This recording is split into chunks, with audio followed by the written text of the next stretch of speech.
चलिए, सब लोग तैयार हैं आज की इस जूम मीट के लिए। तो इस जूम मीट को प्रारंभ करने से पहले हम बीना जी से निवेदन करते हैं कि वे इसको एक छोटी सी प्रार्थना से शुरू करें। आइए। प्रभु जी, धन्यवाद करते हैं इस समय के लिए।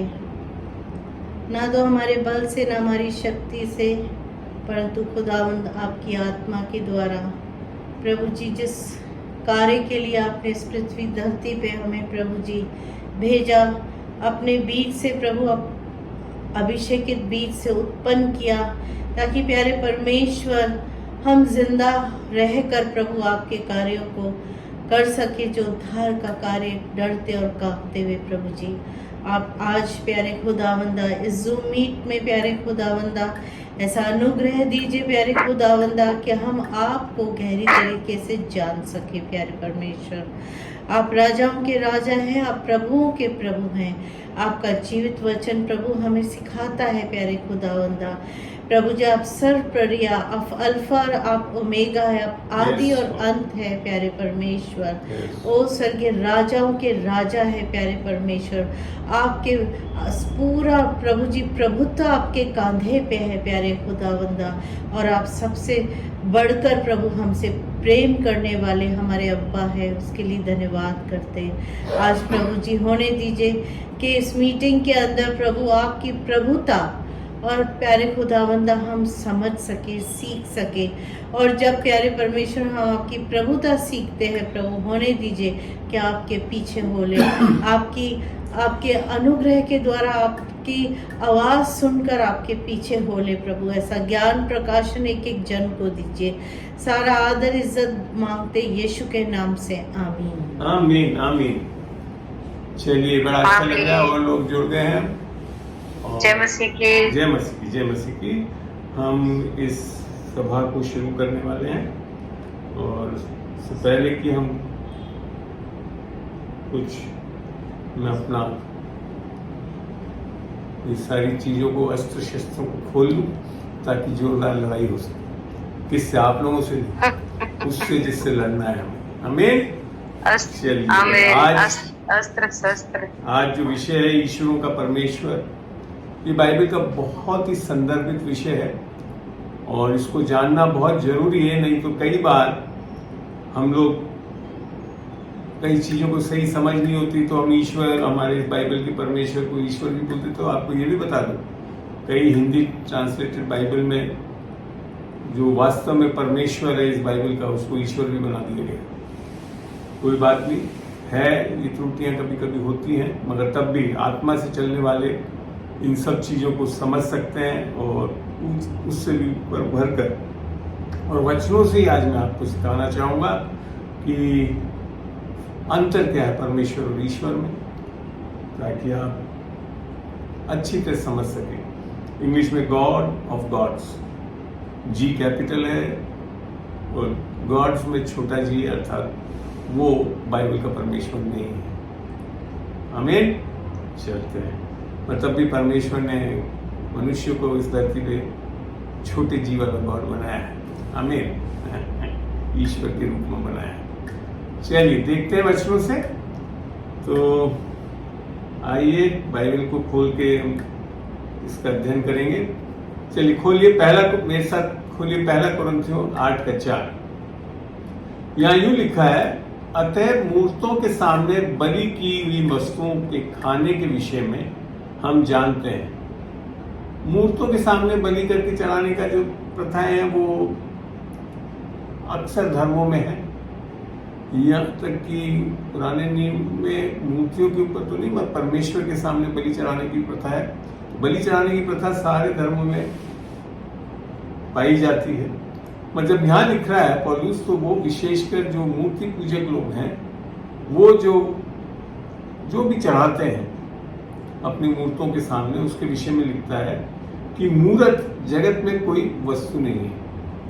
मूर्त जगत में कोई वस्तु नहीं है। ये निस्संदेह बहुत सही बात लिख रहा है कि मूर्तों में परमेश्वर है नहीं, और एक को छोड़ और कोई परमेश्वर नहीं है।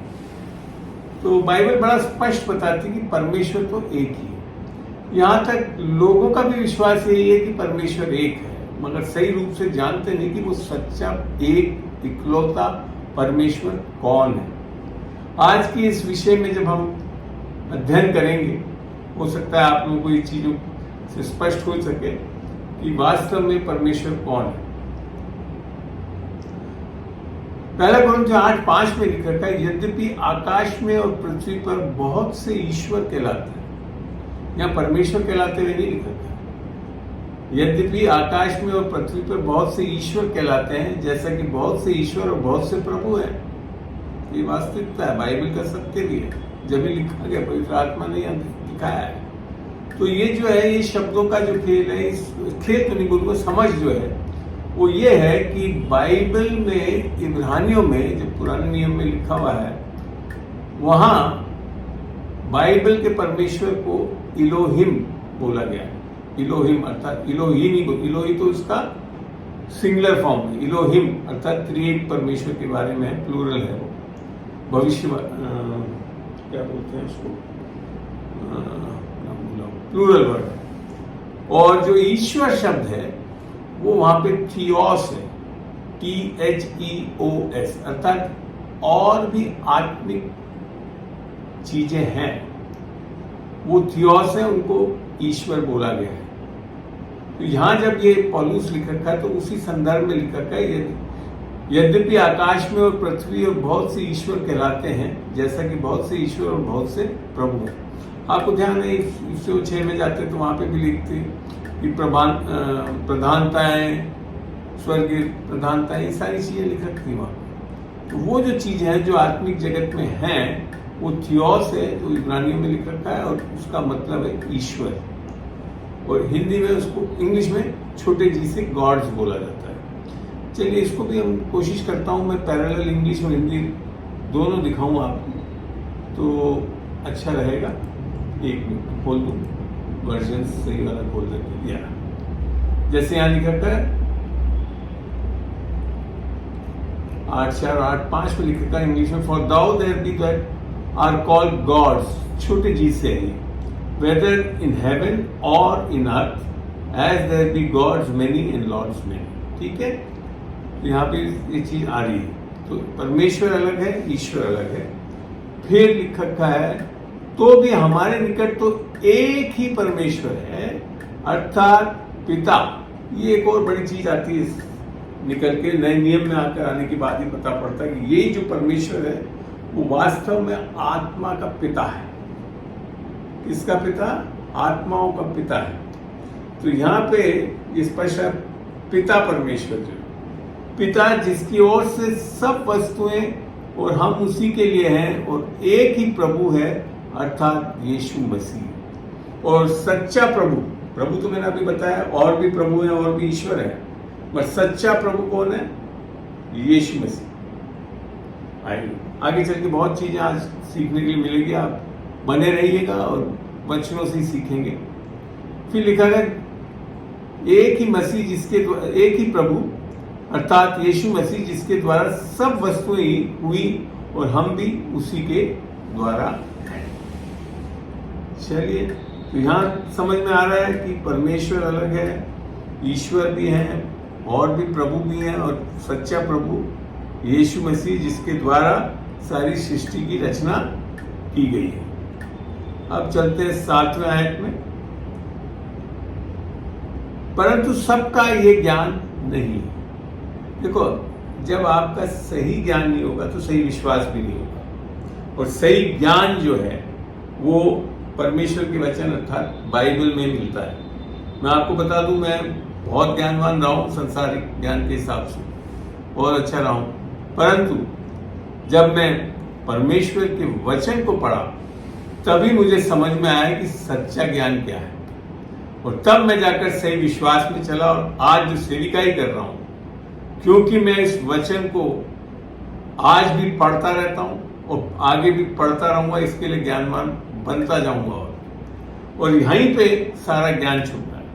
परंतु सबको ये ज्ञान नहीं, क्या ज्ञान नहीं है जो अभी ऊपर चीजें बताई, परंतु कितनों को तो अब तक मूर्त को कुछ समझने के कारण मूर्तों के सामने बलि की हुई को कुछ वस्तु समझकर खाते हैं, और उनका विवेक निर्बल होकर अशुद्ध होता है। आपको पता है विश्वासियों में, क्योंकि शुरुआत में जब विश्वास में आता है सारा ज्ञान तो आ नहीं जाता बाइबल का, मन नया नहीं करा हुआ होता है, तो विश्वासी भी लोग जो उद्धार पा चुके हैं वो भी कई बार रिवाइव में निर्बल होकर इन चीजों में लड़खड़ा जाते हैं। कई बार वो इन चीजों से चिंता में पड़ जाता है, अरे आज ये किसी ने वो खिला दिया मेरे को, वहां चढ़ाया हुआ और कुछ हो जाएगा। ये सारी चीजें सही ज्ञान नहीं हो, विवेक में निर्मलता होने के कारण आती है। 8वें आयत में यूं लिखा है, उसमें खाने के विषय में करते रहते बोलते हैं ना, कई लोगों का आप देख रहे हैं धर्म में होता है ना, ये मत खाना वो मत खाना, ये खाने से पाप हो जाएगा, ये सारी चीजें, जबकि बाइबल बड़ा स्पष्ट करती है खाने भोजन हमें परमेश्वर के निकट नहीं पहुंचाता। यदि हम ना खाएं तो हमारी कुछ हानि नहीं, और यदि खाएं तो कुछ लाभ भी नहीं। तो खाने पीने की चीजों से हमारा ये नहीं होता। निसंदेह एक चीज को मैं हमेशा बोलता हूं कि जो जादू टोना टोटका करके लोग जो विश्वास में नहीं है, प्रभु को जानते नहीं है, उनको खिलाकर वश में भी कर लेते हैं। आत्मिक जगत इसके द्वारा काम करता है खाने पीने की चीजों से, मगर ये चीज समझना बहुत जरूरी है। कोई बात नहीं, अब चलते हैं हम। अब बात आती है, जब मुहूर्तों के बारे में लिखा है तो पहले मेरे को ज्ञान नहीं था, आज बाइबल से मैं समझ पाया। इसको देखते हैं हम, जो अन्य जाति लोग करते हैं ना, मूर्तों के सामने चढ़ाते हैं, सब करते हैं, इसमें प्रॉब्लम क्या है वो इधर से समझ में आता है। यह है 1 कुरिन्थियों 10:20 खोला है मैंने, 1 कुरिन्थियों 10:20। यहाँ लिखा है, नहीं बस ये कि अन्य जाति अर्थात जो विश्वास में नहीं आए हैं, जो बलिदान करते हैं, हर जगह चढ़ावा चढ़ते हैं, हर धर्म में चढ़ाने की प्रथा करते हैं, वे परमेश्वर के लिए नहीं, बड़ा स्पष्ट लिख दिया बाइबल में पौलुस ने, और परमेश्वर की आत्मा ने उसे दर्शाया और इसी के लिए उसने लिखा है, वे परमेश्वर के लिए नहीं। और यहां बहुत बड़ी बात लिखी है, मैं नहीं बोल रहा हूं, बाइबल बता रही है, परंतु दुष्ट आत्माओं के लिए बलिदान करते हैं। और फिर पौलुस बोलता है, और मैं नहीं चाहता कि तुम दुष्ट आत्माओं के सहभागी हो। आप अक्सर देख लेना, जब भी मूर्ति पूजा में कोई इन्वॉल्व हो जाता है तो उसको ये तो अज्ञानता है कि इसमें कोई वो है नहीं, ईश्वर तो का पता ही नहीं, परमेश्वर तो है ही नहीं वहां पर, और ऊपर से जो दूसरे आत्मिक जगत है उसके वो कब्जे में, उसकी सहभागिता में आ जाते हैं। हमारी सेविकाई में करते हुए हमने बहुत लोगों को देखा है, जब वो इस चीजों में से गुजर के आए हुए होते हैं तो अक्सर उनका छुटकारा कराना बहुत जरूरी हो जाता है। आमीन। ये इसके बाद आगे इसमें और चेतावनी दी पौलुस ने, तुम प्रभु के कटोरे और दुष्ट आत्मा के कटोरे दोनों में से नहीं पी सकते। तुम प्रभु की मेज और दुष्ट आत्माओं की मेज दोनों के सहभागी नहीं हो सकते। और जिन्होंने वास्तव में प्रभु को नहीं समझा, ग्रहण नहीं करा, उद्धार नहीं पाया, तो ये दोनों चीज करने लगते हैं। प्रभु के उसमें भी आ जाते हैं, अपने स्तर पे इन चीजों को भी करते रहते हैं, तो वास्तव में वो प्रभु में आए ही नहीं। वो अभी तक किसके बस में है? जो दूसरा है उसके बस में है। आमीन। ये खाली नए नियम में ही नहीं लिखा है, पुराने नियम में भी इसकी चेतावनी दी गई थी। देखते हैं इसको व्यवस्था विवरण में, ड्यूट्रॉनमी का 32 होना चाहिए, 32 का 17 खोलेंगे हम। व्यवस्था विवरण 32 का 17 खोल के देखते हैं। मैं इन आयतों को पढ़ने के बाद रियली में मेरे को लगा कि बाइबल कितना स्पष्ट बताती है। यहां लिख रखा है 17 में, ये पुराने नियम के संदर्भ में आया हुआ है। उन्होंने पिशाचों के लिए जो परमेश्वर ना थे, इसके लिए उन्होंने पिशाचों के लिए जो परमेश्वर ना थे बलि चढ़ाई। आमीन। और उनके लिए वे अनजाने देवता, पता ही नहीं, सही रूप से पता ही नहीं थे, वे तो नए नए देवता थे जो थोड़े ही दिन में प्रकट हुए थे और जिनसे उनके पुरखा कभी डरे नहीं। तो ये एक धर्म जब आया और धर्म में ये सारी प्रथाएं आई तो चढ़ाने की मूर्ति पूजा जब करने लग गए तो लोगों को पता ही नहीं पड़ा कि कब जाकर हम परमेश्वर के साथ तो जुड़ ही नहीं रहे, किसी और चीजों के साथ जुड़ने लग गए। अब आपको मैं भारतीय ग्रंथों से भी बताता हूं जहां पे मूर्ति पूजा के बारे में विरोध किया गया। यजुर्वेद 23:3 में लिखा है, ना तस्त प्रतिमा अस्ति, इसकी इजाजत नहीं कि तुम परमेश्वर की मूर्ति बनाओ। मैं नहीं लिख रहा हूं, ये अन्य धर्मशास्त्रों में भी इसके बारे में जिक्र करा है। मैंने बताया ना, धर्मशास्त्र में बहुत चीजें सही लिखी हुई है। आगे गरुड़ पुराण धर्मकांड परेड खंड 38:13 में लिखा है, ईश्वर ना तो लकड़ी में है, ना पत्थर में, और ना मिट्टी से बनी मूर्ति में। इतना स्पष्ट लिखा हुआ है। फिर श्री भगवत महापुराण 11:84 से एक नंबर चलिए 84:10 में लिखा है, मिट्टी पत्थर वगैरह की मूर्तियां ईश्वर नहीं होती। बड़ा स्पष्ट है धर्मशास्त्र में। क्या लिख रखा है श्री भगवत गीता 9:11 में, मेरे गुणों को ना जानने वाले मूर्ख लोग मुझे शरीर वाला समझकर मेरा अपमान करते हैं। हमें यजुर्वेद 40:1 में लिखा है, यजुर्वेद 40:1 में क्या लिखा है, ईश्वर हर जगह रहने वाला नूर अर्थात लाइट है। यजुर्वेद 3:32 में लिख रखा है, ईश्वर की कोई मूर्ति नहीं, उसका नाम ही महान है। यजुर्वेद 32:3 में लिख रखा है, वह लोग अंधेरे की गहराई में डूब जाते हैं जो असंभूति मेटीरियल इन बेसिक फॉर्म जैसे आग पानी वगैरह की पूजा करते हैं, वे लोग इसमें भी गहरे अंधेरे में डूब जाते हैं जो संभूति से बनी चीजों की पूजा करते हैं, मूर्ति वगैरह। इससे ज्यादा आप और ये सब बाइबल की नहीं, बाइबल की बाहर की धर्मशास्त्रों में लिखी चीजें मैं आज आपके सामने कर रहा हूं। इनको ढूंढ सकते हैं आप गूगल पे, उस पर आपको मिल जाएगा। कंफर्म भी कर लेना, इनको लिख भी लीजिए। गीता 15:17 में लिखा है, अविनाशी परमेश्वर तो कोई और उत्तम पुरुष परमात्मा महाविराट पुरुष ऋग्वेद प्रजापति। मुंडक उपनिषद में लिखा है वो परमात्मा है, परमात्मा है। यहाँ ये बोध तो है धर्मशास्त्र में कि परमेश्वर अर्थात परमात्मा भी एक है, और ये आप आगे चल के खुद ढूंढ सकते हैं इन चीजों को। अब हम चलते हैं कि ये धर्मशास्त्रों में भी, अन्य धर्मशास्त्रों में भी लिखा हुआ है कि मूर्ति पूजा नहीं करना चाहिए। अब बाइबल में से हम देखते हैं परमेश्वर के बारे में, हमें फिर वापस ईश्वरों के बारे में भी बाइबल में से और देखेंगे। हम जब निर्गमम एक्सोडस 20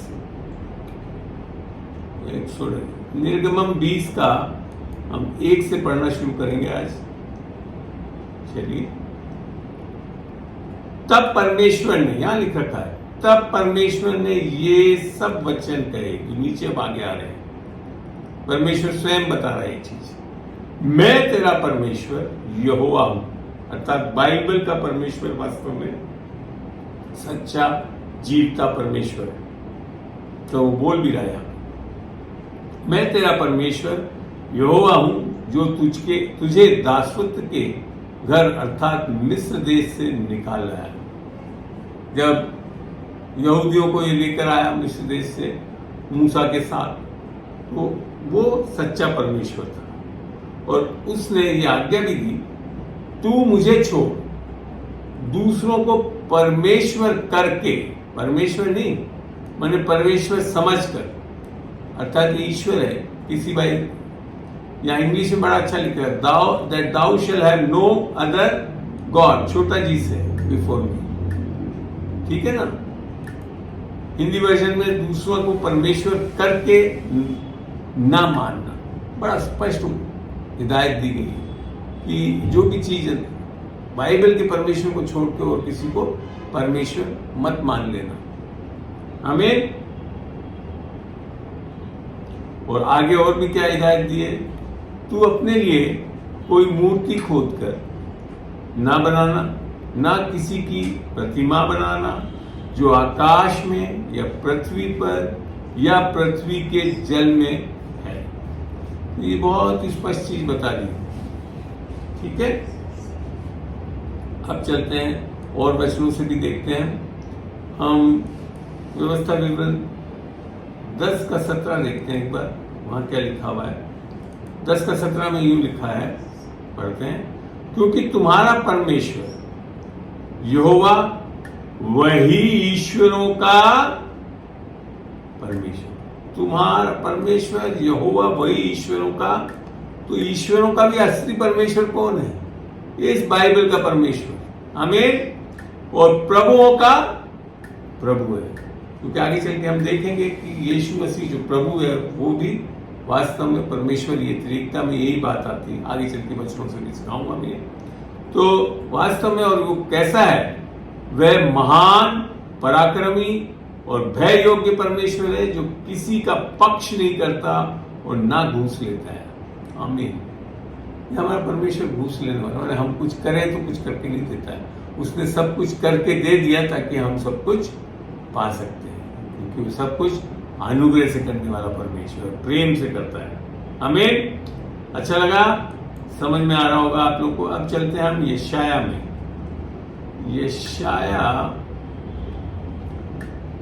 यशाया का 26 खोलते हैं। यशाया 26 खोलें, आराम से धीरे धीरे पढ़ें, लिखें इन चीज आयतों को भी। आगे चल के मैं चाहूंगा कि अगर रिकॉर्डिंग बिल्कुल अच्छी होगी, और ये आपको कल या परसों में यूट्यूब पे डालूंगा भी मैं। हे हमारे परमेश्वर यहोवा, तेरे सिवाय और स्वामी भी हम पर प्रभुता करते थे। कौन? ये इजरायली लोग बोल रहे हैं। परंतु तेरी कृपा से हम केवल तेरी ही नाम का गुण अनुवाद करेंगे। जब उनको जान पाए इस परमेश्वर को, तब जाकर उनको समझ में आया कि सच्चा परमेश्वर कौन है। अब हम आगे बढ़ते हैं, उन चीजों को देखते हैं जो कि ईश्वर के रूप में भी बाइबल में बताया गया है, ठीक है। चलिए निर्गमन की पुस्तक में चलते हैं, और पहला जो व्यक्ति है जो कि ये कर रहा है, निर्गमन 32 का 4 खोलते हैं। क्या लिखा है यहाँ पे? और हारून ने, अब और कोई नहीं है, अन्य जाति वाले लोग नहीं है, ये जो चुने हुए लोग, हारून, मूसा और हारून। हारून अब क्या कर रहा है? हारून ने उन्हें एक हाथ से लिया, अर्थात उसने सारा सोना, ये मूसा 10 नियमों को लेने के लिए परमेश्वर के पास गया हुआ है पहाड़ पर, और नीचे क्या कर रहा है हारून? उन्होंने उनके हाथ से लिया, अर्थात जो सोना वो लेकर आए थे मिस्र के लोगों से। इतने दिन तक उनकी कोई परेशानी नहीं थी, पर जैसे ही 10 नियम आने वाला तो क्या होने लगा? हाथ में लिया और एक बछड़ा ढाल कर बनाया और टांकी से गड़ा। तब वे कहने लगे, कौन? सबके सब, हारून भी, हे इस्राएल तेरा ईश्वर। अब यहां परमेश्वर नहीं बोल रहे हैं ये, क्योंकि उन्होंने अपने हाथ से गड़ा हुआ बछड़ा है, हारून साहब ने बनवाया है। तो जो कुछ मिस्र देश से छुड़ा लाया है वह यही है। अब कौन कह रहे हैं? अब परमेश्वर को छुड़ाने वाला नहीं बोल रहे हैं, एक अपने हाथ से बनाई गई मूर्त को ईश्वर के रूप में बना लिया है और उसको देख रहे हैं।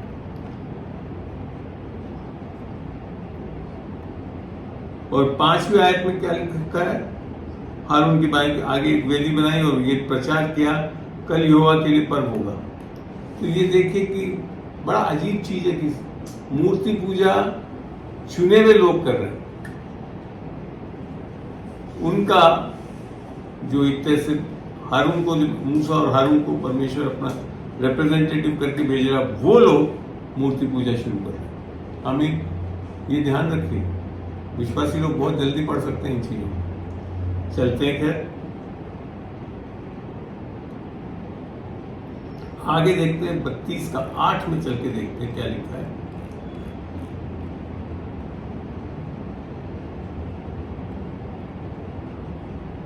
यहां,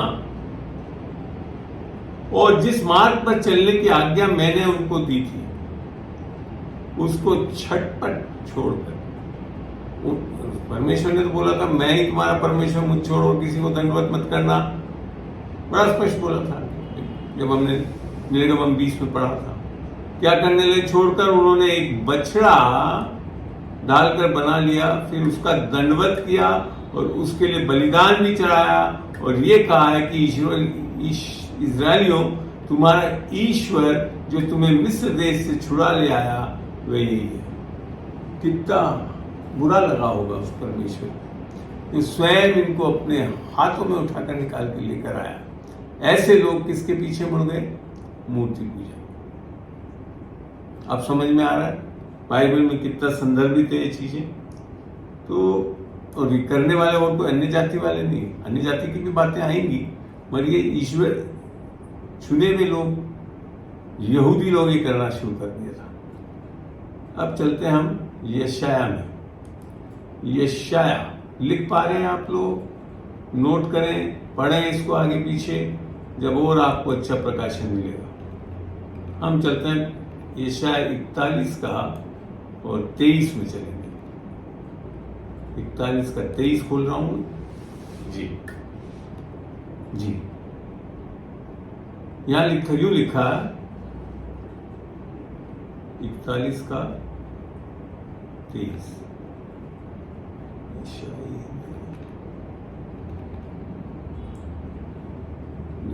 कुछ गलत लग रहा है, कुछ गलत लग रहा है। ये शायद 44 का खोलिए, 41 का 23 खोलिए। 41 का 23 यहां यूं लिखा है, देखो तुम कुछ नहीं हो। 23 में भविष्य में जो कुछ घटेगा वे बताओ, तब हम मानेंगे कि तुम ईश्वर हो। भला या बुरा कुछ तो करो कि हम देखकर चकित हो जाएं। अब जब ये ईश्वर बनाकर चलने लगे लोग बात, तो क्या हो गया? उन लोगों ने ईश्वर को सोचा ये सब बता देगा, मगर वो बता नहीं पा रहे थे ईश्वर, क्योंकि परमेश्वर ये सब कुछ बताने वाला। आमीन। तो यहाँ पे भी शब्द ईश्वर इस्तेमाल हुआ है। तो ये चीजों से स्पष्ट होता है कि पुराने नियम में ईश्वर का प्रथा चल चुकी थी। मूर्ति पूजा और ये चीजें बड़े आसानी से करने लग गए थे, क्योंकि सच्चे परमेश्वर के साथ वो बने नहीं रहे। ये है, मैं ले चलता हूं 42 का 17 में। ठीक है, 42 का 17 में खोल रहा हूं। जो लोग खुदी हुई मूर्तों पर भरोसा रखते हैं और ढली हुई मूर्तों से कहते हैं तुम हमारे ईश्वर हो, उनको पीछे हटाना और अत्यंत लज्जित होना पड़ेगा। मैंने आपको अभी हिंदू धर्मशास्त्रों में भी इसी संदर्भित चीज बताई थी, और यहां लिख रखा है क्या होगा? वो पीछे हट जाएंगे और लज्जित होना पड़ता है। तो ये समझते नहीं, बाइबल में ये सारे सत्य को जिक्र कर रखा है। ये सारी बाइबल की पुराने नियम की कुछ आयतों को मैं आपके सामने इसके लिए रख रहा हूं ताकि आपको समझ में आए कि ईश्वर क्या है और परमेश्वर क्या है। अब देखते हैं हम यिर्मयाह 16 में। यहां क्या लिख रखा है? यिर्मयाह 16 का 20। आप लोगों को ये दिख जाता है चित्र मेरे हिसाब से, हैं? क्या मनुष्य ईश्वर को बनाए? क्योंकि जितनी मूर्ति बनाई गई है लोगों द्वारा बनाई गई है। नहीं, वे ईश्वर नहीं हो सकते। बड़ा और क्या स्पष्ट बताऊं, बाइबल बड़ा स्पष्ट बता रही कि जो मनुष्य बना लेता है मूर्ति और आदि इत्यादि, वो ईश्वर नहीं हो सकते, कदापि नहीं हो सकते। माने वो है ही नहीं ईश्वर। परमेश्वर तो है ही नहीं और ईश्वर भी नहीं है वो। यहां ही बोल रहा है। मगर जब इसको स्थापित कर लेते हैं, इनके अभिषेक और इन चीजों में प्रथा में चलते हैं, तो मैंने बताया आपको जैसे कि दुष्ट आत्माओं का साथ संगति करने लगते हैं। तो ये बहुत ध्यान रखने की बात है। जब बाइबल ये बता रही है कि ये चीज गलत है तो नहीं करना चाहिए हमको। हमें एक और जगह से देखते हैं, इज़िकियल के 28 में से 28 खोल रहा हूं मैं, 28 का 2। अच्छा लग रहा है, चीज सीखने के लिए मिल रही है आप लोग को। हे मनुष्य की संतान, सोर के प्रधान से कह, परमेश्वर यहोवा ये कहता है कि तूने मन में फूल कर ये कहा है। ये पता किसके बारे में है? ये लूसीफर, शैतान के बारे में है। ये क्या कह रहा है? ये कहा है, मैं ईश्वर हूं, मैं ईश्वर हूं। शैतान ने क्या बोला? मैं ईश्वर हूं। उसने ये नहीं बोला कि मैं परमेश्वर हूं, बोल भी नहीं सकता था। ईश्वर हूं, मैं समुद्र के बीच परमेश्वर के आसन पर, ईश्वर हूं और परमेश्वर के आसन पर बैठा हूं। परंतु यद्यपि तू अपने आप को परमेश्वर सा दिखाता है, क्या सा?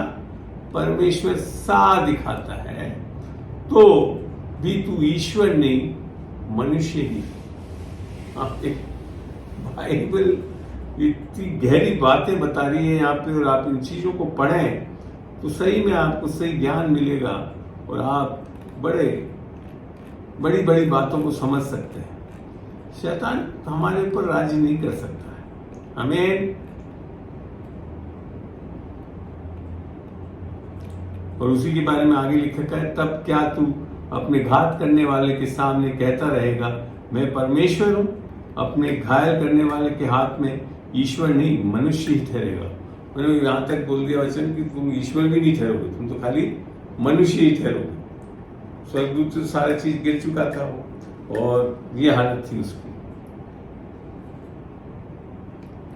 अब देखते हैं कि बाइबल में मनुष्य जाति के बारे में क्या लिखा है। नए नियम में चल के देखते हैं जब यीशु मसीह क्या बोल रहा है हमारे बारे में। क्योंकि वास्तव में जब आप पढ़ते हैं, अपन उत्पत्ति में परमेश्वर ने मनुष्य के अपने स्वरूप में बनाया, और वहां पे आत्मा में नर नारी नहीं बनाया। आत्मिक जगत में वास्तव में नर नारी होता ही नहीं, बाइबल से ही पता पड़ता है। मनुष्य में प्राण और शरीर में नर नारी है, आत्मा में नहीं। आत्मा में सब एक है, एक ही समान। इसी के लिए परमेश्वर में भी स्त्री लिंग नहीं है। हाँ, पिता परमेश्वर, पुत्र परमेश्वर अर्थात यीशु मसीह, और पवित्र आत्मा है। ठीक है ना? तो अब देखते हैं हम यूहन्ना 10 का और 34। यहां यीशु मसीह बोल रहा है, यीशु ने उत्तर दिया, क्या तुम्हारी व्यवस्था में नहीं लिखा है? ये अर्थात पुरानी जो नियम है, व्यवस्था में नहीं लिखा है कि मैंने कहा तुम ईश्वर हो? तो वास्तव में परमेश्वर और ईश्वर के रूप में जिसको बनाया था वो और कोई नहीं था, मनुष्य जाति, आदम और हव्वा, और हम सबको ईश्वर के रूप में सजा था। अर्थात वो तो क्रिएटर है, परमेश्वर है, और हम उसके एक तरह से रिप्रेजेंटेटिव है, ईश्वर है। हरी बात समझ में? तो अब बाइबल के हिसाब से हमको क्या समझ में आ रहा है? आत्मिक जगत में ईश्वर और भी है। मनुष्य को पृथ्वी का ईश्वर बनवाया था परमेश्वर, और उसको आशीष दी थी, फलवान बनो, सब चीज करो। जब आप उत्पत्ति 25, 26, 27 पढ़ते हैं, ठीक है? तो ये चीज को यीशु मसीह ने यहाँ बताया भी। और 10:35 में आगे क्या लिखा है?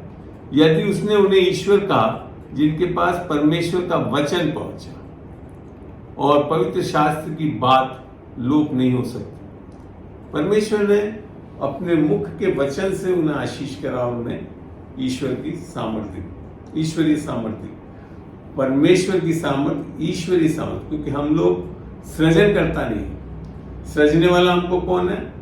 परमेश्वर, और ईश्वर के रूप में सजा। मगर ये जो अधिकार मिला था ईश्वर का, ये जो है कहीं ना कहीं जाकर हम भूल गए। आगे चल के मैं बताऊंगा कि कैसे वो सामर्थ्य शैतान लेकर संसार का ईश्वर बन गया। पढ़ के आगे देखेंगे। चलिए अब एक और जगह से देखते हैं ईश्वर के बारे में जब कोई वचन में बताया गया है। ये है प्रेरितों का 12 का में 22 खोलना, उसको आगे पीछे से भी और पढ़ेंगे हम। और लोग पुकार उठे, ये तो मनुष्य का नहीं ईश्वर का शब्द है। मगर ये एक्चुअली में कौन था ये व्यक्ति, ये देखते हैं हम। ये हेरोदोस था, जो राजवस्त्र पहनकर सिंहासन पर बैठा और उनको व्याख्यान देने लगा। और लोग पुकार उठे, ये तो मनुष्य का नहीं ईश्वर का शब्द है। उसी क्षण प्रभु के एक स्वर्गदूत ने तुरंत उसे आघात पहुंचाया, क्योंकि उसने परमेश्वर की महिमा नहीं की और उसके शरीर में कीड़े पड़ गए हो। तो यहाँ पे भी जो ईश्वर जैसा बन गया, परमेश्वर नहीं बन पाया वो, पर उसको लोगों ने ऐसा बना दिया जैसे कि वही ईश्वर है। और इस चीज पे बहुत परमेश्वर की नाराजगी प्रकट हुई और उसको मार दिया उसी क्षण। हमें फिर देखते हैं प्रेरितों के 17 में, 17 का 23 खोलिए, वहां देखते हैं क्या लिखा है जी। क्योंकि मैं फिरते हुए तुम्हारी पूजने, यह पौलुस जा रहा है लोगों के बीच में, वहां पे ये क्या देखता है, क्योंकि मैं फिरते हुए तुम्हारी पूजने की वस्तुओं का देख रहा था, तो एक ऐसी वेदी भी पाई जिस पर लिखा था अनजाने ईश्वर के लिए। मतलब इंग्लिश में बड़ा अच्छा लिखा था, अननोन गॉड। इसलिए जिसे तुम बिना जाने पूछते हो, मैं तुम्हें उसका सुसमाचार सुनाता हूं। ये वास्तव में लोग एक ऐसा परमेश्वर जिसके बारे में उनको कोई ज्ञान ही नहीं था, उसको भी पूछने लगे थे, और जो वास्तव में बाइबल का परमेश्वर के बारे में पौलुस बता रहा था उनको। आमीन। चलिए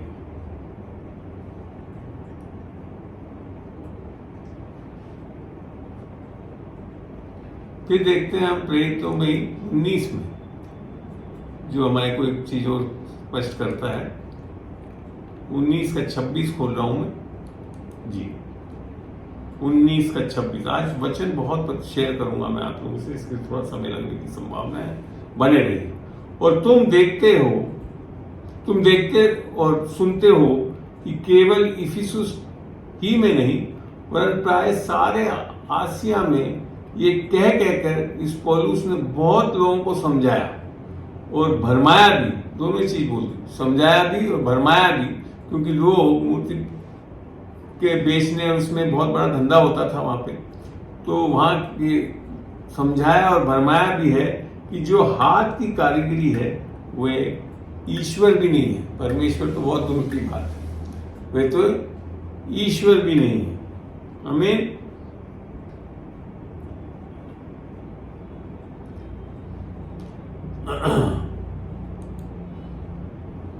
चलिए अब मैं ईश्वर के बारे में और पुराने नियम में से भी और चीजें बताता हूं, जहां पे आया यहाँ तक कि कुछ ईश्वरों का नाम भी वहां पे जिक्र में आता है अपने पुराने नियम में। यहाँ ये हम देख रहे हैं निर्गमम 22 का 20 खोल रहा हूं मैं। 22 का 20 क्या लिखता है वहां पे, जो कोई यहोवा को छोड़ किसी और देवता, ईश्वर, देवता, देवी, ये सब चीजें आई है, ये चीज यही बता रही कि वो परमेश्वर नहीं है। जो कोई यहोवा को छोड़ किसी और देवता के लिए बलि करे वह सत्यानाश किया जाएगा। परमेश्वर का क्रोध बहुत जबरदस्त आता था जब लोग परमेश्वर को, विशेषकर परमेश्वर के चुने हुए लोग जाकर अन्य मूर्तियों पे और उस पे बलि चढ़ाते थे। बहुत लोग मारे गए इसके कारण। हमें अब हम चलते हैं निर्गमम में 34 में भी देखते हैं वहां क्या लिखा हुआ है। निर्गमम 34 का 14 देख रहे हैं जी। 34 का 14 कहते हैं, यहां लिखा है क्योंकि तुम्हें किसी दूसरे को परमेश्वर करके दंडवत करने की आज्ञा नहीं, क्योंकि यहोवा जिसका नाम जलनशील है वह जल उठने वाला परमेश्वर। ने कहा ना पुराने नियम में ये परमेश्वर, जब ये लोग विशेषकर चुने हुए इजरायली लोग जाकर ऐसी चीजें करते थे तो उसको बहुत जबरदस्त जलन मचती थी, नाश भी करता रहा वो लोग।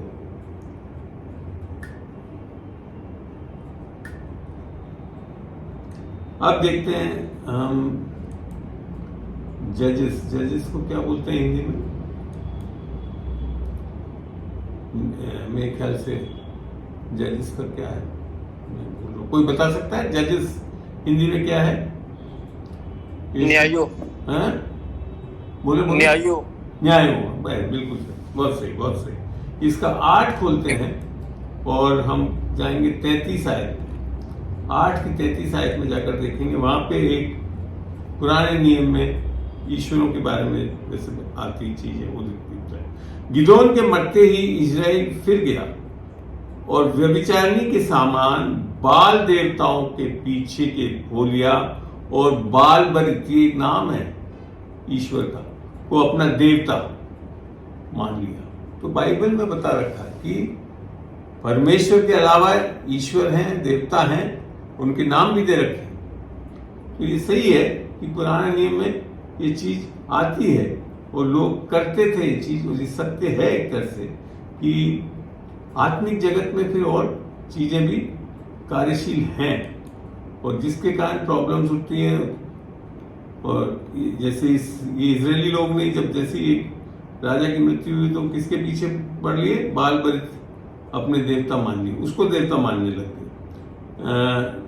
न्याय में 46 में चढ़ते हैं, जजेस 9:46। यहां यूं लिखा है, ये सुनकर सेकोम के गुम्मट के सब रहने वाले अलबरित मंदिर के गढ़, ये भी एक पुराने नियम में ईश्वर देवता के रूप में अलबरित के मंदिर के गढ़ में जा घुसे। हमें तो यहाँ पे भी एक नाम आता है। ऐसी जजेस में 11 के 24 में देखते हैं, यहाँ काफी जो लोग बिल्कुल ऐसे हो गए थे कि इजरायली लोग भी इनमें जा जाकर मत्था टेकने लग गए थे। यहाँ 24 में लिखा है, क्या तू उसका अधिकारी ना होगा जिसका तेरा कमोश देवता, कौन देवता? कमोश देवता तुझे अधिकार कर दे, इसी प्रकार से जिन लोगों को हमारा परमेश्वर यहोवा हमारे सामने से निकाले उनके देश के अधिकारी हम होंगे। तो यहाँ पे भी कमोश देवता के नाम से एक जिक्र आता है। और इसी प्रकार से हम न्याय में 16 में चलते हैं। तो ये आपको मैं इसके लिए दिखा रहा हूं कि आपको स्पष्ट हो चुके कि वचन में भी इन चीजों का जिक्र किया गया कि ईश्वर हैं, और ऐसा नहीं है कि वो नए नियम में भी मैंने दिखाया आपको कि मूर्तियों का, दुष्ट आत्माओं का, चीजों का आता है। यहां पे लिखा है, तब फलिस्तियों के सरदार अपने दागोन नामक देवता के लिए बड़ा यज्ञ और आनंद करने को ये कहकर इकट्ठे हुए, हमारे देवता ने हमारे शत्रु सिमसोन को हमारे हाथों में कर दिया। आपको ध्यान है, सिमसोन को पकड़ लिया गया था। पहले तो बहुत शक्तिशाली था, बाल कट गए, और उसके बाद उसको पकड़ लिया था। तो उन्होंने क्या कहा कि दिगोन हमारा जो कौन है देवता जो है, उसने हमारे को ये करने दिया हमें। तो ये जो चीजें हैं ये देखने वाली बातें हैं। उनको भी भरोसा होता था कि उनका भी ईश्वर का सामर्थ्य, जबकि ऐसा है नहीं। उसी के बाद मगर जब सैमसन वापस बाल बढ़ गए, उसके में सामर्थ्य आ गई, उसने सब कुछ बदल के कर दिया और सबका नाश कर दिया वहां पर, जबकि वो अंधा कर दिया गया था। इस बारे में 1 शमूएल 5:7 में भी लिखा है, ये हाल देखकर अश्दोद के लोगों ने कहा, इजराइल के देवता का संदूक हमारे मध्य रहने नहीं पाएगा, क्योंकि उसका हाथ हम पर और हमारे देवता दागोन पर कठोरता के साथ पड़ा है। ज्वाइन करना है, अपना माइक म्यूट कर लें, जो भी कभी ज्वाइन करा है उस माइक।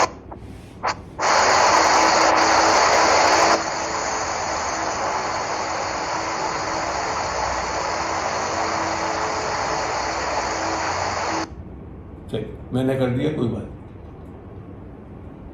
थोड़ा सा ध्यान रखें, जो भी ज्वाइन कर रहा है वो अपने माइक को म्यूट कर ले।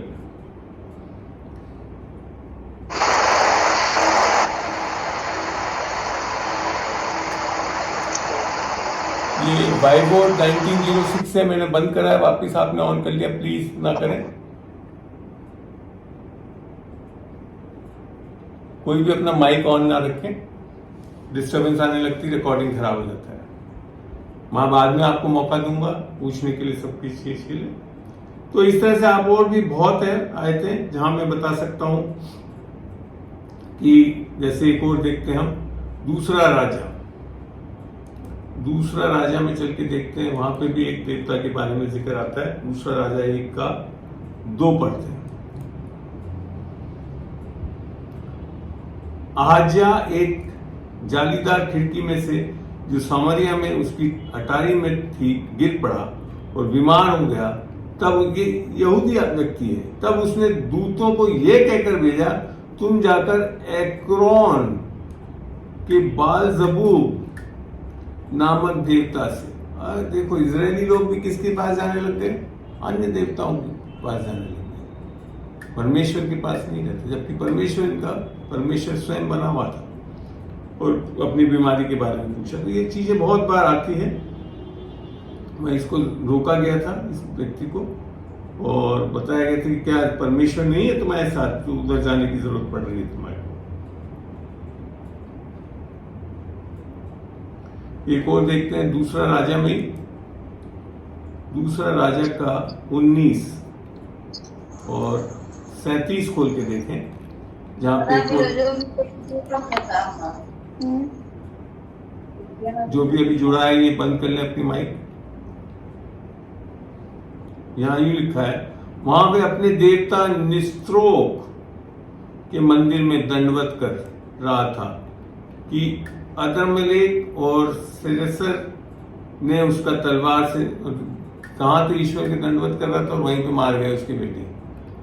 तो ये सब चीजें जिक्र करती है। तो यहाँ पे जो मैं बताना चाह रहा था कि है पुराने नियम में भी यह हिदायत दी गई थी कि ऐसा ना करना चाहिए, हमको इन लोगों के पीछे जाना नहीं चाहिए, क्योंकि प्रॉब्लम शुरू होती है।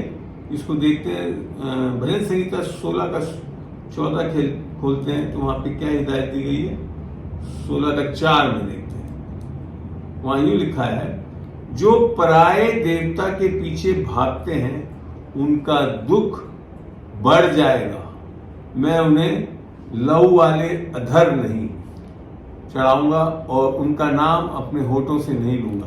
तो आप देखते हैं जैसे ही आप सच्चे परमेश्वर को छोड़कर मूर्ति पूजा और अन्य ईश्वरों के पीछे भागने या चलने लगते हैं तो दुख बढ़ जाता है। आप स्वयं, आप में से कई लोग अन्य जाति और इस चीजों में से निकल के आए हैं और आप जानते थे कि पहले आप कितने दुखी थे जब ऐसे लोगों के, ऐसे ईश्वरों के पीछे चल रहे थे। तो यहाँ ये कह रहा हूँ, ये बाइबल से बता रहा हूँ, ये मेरे सत्य का वचन है ये बाइबल, और ये बिल्कुल स्पष्ट बता रही है और बार बार ये चीज बता रही। वापिस भजन संहिता 8 में भी 18 में भी, वापिस 81 में ये हिदायत दी गई है कि हमारे को पराये देवताओं के पीछे नहीं होना चाहिए। इसके पीछे, पराये देवताओं के पीछे नहीं चलना चाहिए। यहाँ लिख रखा है, हे मेरी प्रजा सुन, मैं तुझे चिता देता हूं, हे इज़राइल भला हो कि तू मेरी सुने। और आगे क्या कह रहा है, तेरे बीच में पराया ईश्वर ना हो, पराया ईश्वर, और ना तो किसी पराये देवता को दंडवत करना। ये हिदायत दी गई है, समझाया गया है कि इससे प्रॉब्लम शुरू होती है। तो इसको एक चीज हमेशा ध्यान रखिए।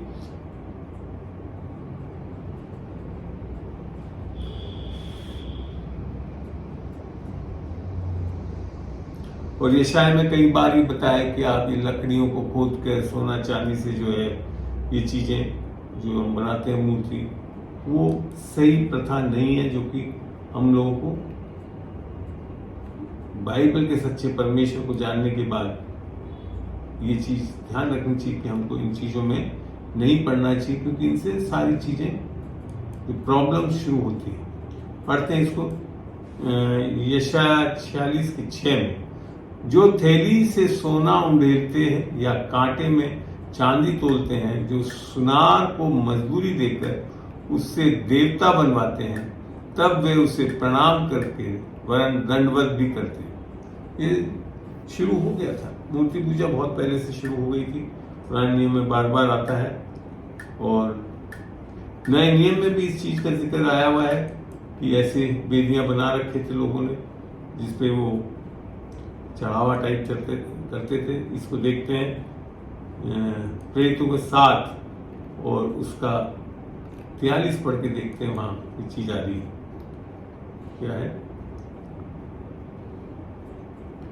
43 यहाँ यूं लिखा है, और तुम मोलेक के तंबू और रिफान देवता के तारे को लिए फिरते थे, अर्थात उन मूर्तियों को जिन्हें तुमने दंडवत करने के लिए बनाया था। अतः मैं तुम्हें बाबेल के परे ले जाकर बसाऊंगा।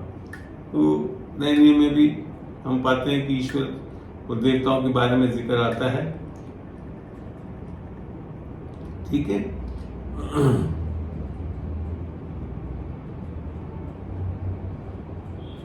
यहां ये नहीं, लोगों ने पौलुस को परमेश्वर ईश्वर मान लिया था। मैं बताता हूं, उसको भी दिखाता हूं आपको, पढ़ के देखते हैं।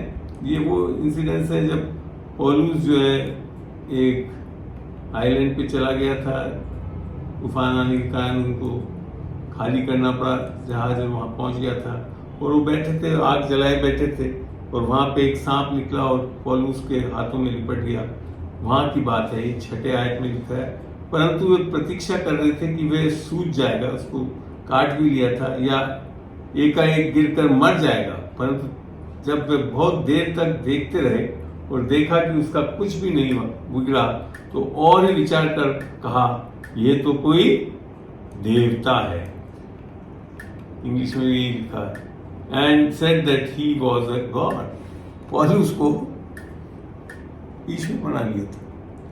तो ये चीजें जो है बार बार देखने के लिए मिलता है। और फिर बाइबल में जो वास्तव में इस संसार का ईश्वर जो बन बैठा है, जो कि मनुष्य की, ये चीज अब समझना बहुत जरूरी है हमको।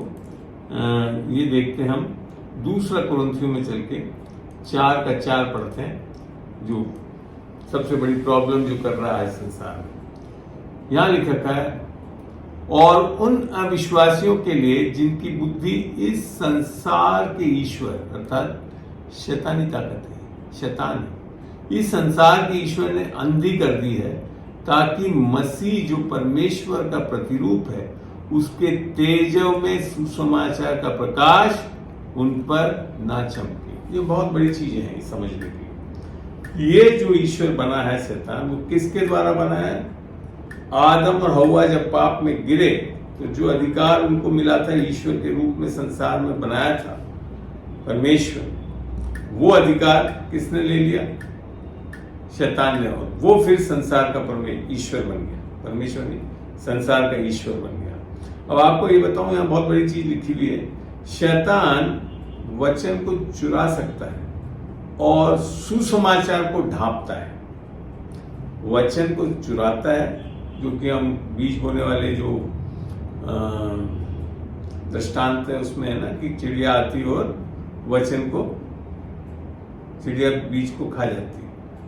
मगर सुसमाचार वचन को तो चुरा सकता है, और वचन यहां तक कोट भी करता है। यीशु मसीह को जब वो परीक्षा में डाल रहा था तो वचन सही थे क्या, उनका कुछ आयत उसने बताया था, मगर ट्विस्टेड फॉर्म में, सही रूप में नहीं बताया था, मैं वहां से बोला था।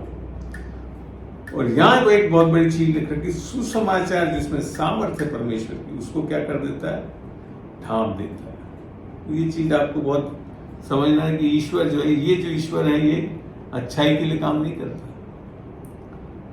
चलिए अब हम परमेश्वर के बारे में भी कुछ आयतों को पढ़ते हैं जो इस बाइबल का परमेश्वर है, और मुझे बड़ा अच्छा लगता है। शुरुआत से ही है, सबसे पहली आयत में जो उत्पत्ति में है उसमें आता है ये, और वो है 1:1। वहां क्या लिखा है? हिंदी वाला क्यों बोल दिया? एक मिनट दीजिए मुझे। आदि में परमेश्वर ने, किसने? ईश्वर ने नहीं बनाया, ईश्वर कुछ सृजन नहीं कर सकते। परमेश्वर ने आकाश और पृथ्वी की सृष्टि की। ठीक है, फिर चलते हैं हम एक ऐसे व्यक्ति के बारे में पढ़ते हैं उत्पत्ति में, जो कि परमेश्वर के साथ चलता था और परमेश्वर के साथ मरे बिना ही उठा लिया गया था। कौन है वो? वो है हनूक। हनूक परमेश्वर के साथ साथ चलता था, फिर वे लोप हो गया क्योंकि परमेश्वर ने उठा लिया। ऐसा परमेश्वर है हमारा, अलौकिक परमेश्वर है। और चीज देखते हैं परमेश्वर के बारे में। उत्पत्ति में इतनी बार परमेश्वर के बारे में जिक्र करा गया है कि आपको समझ में आएगा कि वास्तव का परमेश्वर कौन है। यहां मलकीसेदक के बारे में बताया है। वो क्या लिखा है? तब शालोम का राजा मलकीसेदक जो परम प्रधान परमेश्वर का याजक था। इसके बारे में कोई ज्यादा चीज बाइबल में नहीं लिखा कि इसके माँ बाप कौन थे, कहां से आया, क्या नहीं, मगर ये एक तरह से पुराने नियम में और नए नियम में भी इब्रानी में जिक्र करा हुआ। ये प्री इनकारनेट क्राइस्ट के बारे के रूप में दिखाया गया, क्योंकि इसको याजक कहा गया था। आमीन। और किसका? परम प्रधान परमेश्वर का, छोटा मोटा परमेश्वर का नहीं है, ईश्वरों का याजक नहीं था ये। आमीन। उत्पत्ति 17 में और चीजें एक देखते हैं हम। 17 का 1 वहां यूं लिखा है, जब अब्राहम 99 वर्ष का हो गया तब यहोवा ने उसको दर्शन देकर कहा, मैं सर्वशक्तिमान परमेश्वर हूं, मेरी उपस्थिति में चल और सिद्ध होता जा। आपको पता है जब इस परमेश्वर के साथ चलोगे तो आप सिद्धता की ओर ही बढ़ते जाओगे। यहाँ पे भी ये लिख रखा था, परमेश्वर ने अब्राहम को कहा, मेरी उपस्थिति में चल और सिद्ध होता जा। आमीन। कितना प्यारा परमेश्वर है ये।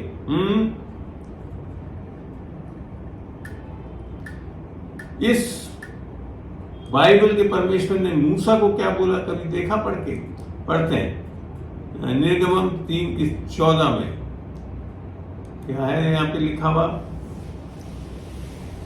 फिर परमेश्वर ने मूसा से ये भी कहा, तू इस्राएलियों से कहना, तुम्हारे पूर्वजों का परमेश्वर अर्थात अब्राहम का परमेश्वर, इसहाक का परमेश्वर और याकूब का परमेश्वर यहोवा, ये उसी ने मुझको तुम्हारे पास भेजा। देख, सदा तक मेरा नाम यही रहेगा और पीढ़ी में मेरा स्मरण भी। कौन सी आयत पढ़ी? 15 पढ़, सॉरी 3:14 पढ़ना था, सॉरी। परमेश्वर ने मूसा से कहा, मैं जो हूं सो हूं। ये एक तरह से नाम है इस परमेश्वर, मैं जो हूं सो हूं। फिर उसने कहा, तू इस्राएलियों से ये कहना जिसका नाम क्या है, नाम उसका मैं हूं। आमीन। ये है वो परमेश्वर, मैं हूं, मैंने हमेशा, आदि से अंत तक हमेशा रहने वाला परमेश्वर कौन था? इस बाइबल का सच्चा परमेश्वर। आमीन। और निर्गमन 6 में भी यही परमेश्वर ने मूसा से कहा, मैं यहोवा हूं। और इसको पढ़ते हैं और अच्छा लगेगा। निर्गमन 6:2 पढ़ते हैं, 2 और 3 को दोनों को पढ़ेंगे। वहां क्या बोल रहा है? परमेश्वर ने मूसा से कहा, मैं यहोवा हूं, मैं सर्वशक्तिमान परमेश्वर के नाम से अब्राहम, इसहाक और याकूब उसके सामने प्रकट हुआ। आमीन। इस परमेश्वर की सबसे बड़ी क्वालिटी क्या है जो बाइबल में ही मिलती है? बाकी परमेश्वर का मैं कह नहीं सकता। तो जो हमने ईश्वर पढ़ा अभी, इस संसार का ईश्वर, वो तो झूठ का पिता है, उसमें सत्य है ही नहीं। बाइबल बताती है यूहन्ना में। मगर गिनती 23 और 19 में इस बाइबल के परमेश्वर के बारे में क्या लिखा हुआ है? तो यूं लिखा हुआ है, परमेश्वर मनुष्य नहीं कि झूठ बोले, ना वह आदमी है कि वो अपनी इच्छा बदले। क्यों? जो कुछ उसने कहा उसने करे, क्या वह वचन देकर उसे पूरा ना करेगा? ये परमेश्वर जब भी वादा करता है, वचन देता है, और ये जो वचन आपको मिला हुआ है उसकी बाचाएं हैं, वही पूरा करने वाला परमेश्वर है। आमीन। क्योंकि वो सच्चा परमेश्वर है और ये परमेश्वर हमारे साथ साथ चलता है। इसको पुराने नियम में भी हम जैसे देखते हैं, ये जोशुआ में 1:9 में क्या लिखा हुआ है? क्या मैंने तुझे आज्ञा नहीं दी? हियाव बांध कर दृढ़ हो जा, भय न खा और तेरा मन कच्चा न हो, क्योंकि जहां जहां तू जाएगा वहां वहां तेरा परमेश्वर यहोवा तेरे संग रहेगा। अगर वो जोशुआ के साथ है तो हमारे साथ भी संग संग चलने वाला। और नए नियम में तो आकर मैं तब तुझे कभी न छोड़ूंगा न कभी त्यागूंगा, वो हमारे अंदर आकर वास करता है। आमीन। ये है सच्चा परमेश्वर, है ना। और यीशु इसी में 22 का हम 22 पढ़ के देखते हैं, वहां बहुत अच्छा लिखा हुआ है इस बाइबल के परमेश्वर के बारे में। 22 का 22 खोल रहा हूं जी, पढ़े मेरे साथ। यहोवा जो ईश्वरों का परमेश्वर है, आगे ना यहाँ पे क्या चीज है, ईश्वरों का परमेश्वर है। ईश्वरों का परमेश्वर यहोवा उसको जानता है और इजरायली भी उसे जान लेंगे कि यदि यहोवा से फिरके या उसके विश्वासघात करके हमने ये काम किया हो तो आज हमको जीवित न छोड़े। हमें बहुत प्यारी चीज लिखी है, सच्चा परमेश्वर। और यह परमेश्वर नए नियम में आकर क्या बन जाता है हमारे लिए, मत्ती में देखते हैं। पुराने नियम में भी उसका जिक्र है, वो है इमैनुअल, गॉड विद अस।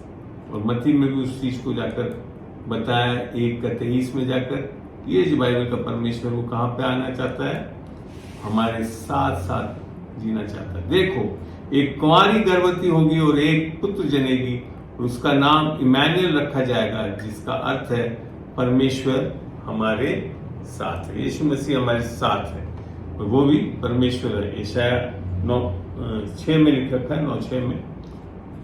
उसको भी मैं आगे चल के दिखाऊंगा, आप पढ़ें। और जब इस परमेश्वर के राज्य और धार्मिकता के हम खोजी हो जाते हैं तो हमारे को संसार की जो भी हमारी जरूरतें हैं उसको वो मिल जाती है। हमको यहाँ तक कि प्रार्थना भी नहीं करनी पड़ती। इसके बारे में जब हम पढ़ते हैं मत्ती 6:33, वहाँ क्या लिख रखा है, किसकी खोजी होना चाहिए हमको, इस सच्चे परमेश्वर की राज्य का और उसकी धार्मिकता का, जो कि दान में मिलता है। इसलिए पहले तुम परमेश्वर के राज्य और धार्मिकता की खोज करो तो ये सब वस्तुएं तुम्हें मिल जाएंगी। सब वस्तुएं क्या थी, ये हमारे को क्या खाना क्या पीना, ये सब चीजें ऊपर बताया गया 30 में। ये चिंता करके ये ना कहना कि हम क्या खाएंगे या क्या पिएंगे या क्या पहनेंगे, तो ये सब चीजें कब मिलती है, मांगने की जरूरत नहीं। अगर हम परमेश्वर के राज्य की खोजी हो जाते हैं, जैसा कि 33 में लिख रखा है, और धार्मिकता की खोज करते हैं तो ये सब चीजें हमको मिल जाएंगी। क्योंकि परमेश्वर जानता ही हमारी जरूरतें हैं, उसको पूरा करता है। और जो वास्तविकता, जो प्रकाशन था, वो एक तरह से हमको मत्ती 16:16 में पौलुस को भी हुआ, ये कौन सा परमेश्वर है। बाकी ईश्वर तो कोई जरूरी नहीं कि कुछ कर सके, मगर ये कौन सा परमेश्वर है, इसके बारे में एक प्रकाशन 16:16 में हुआ।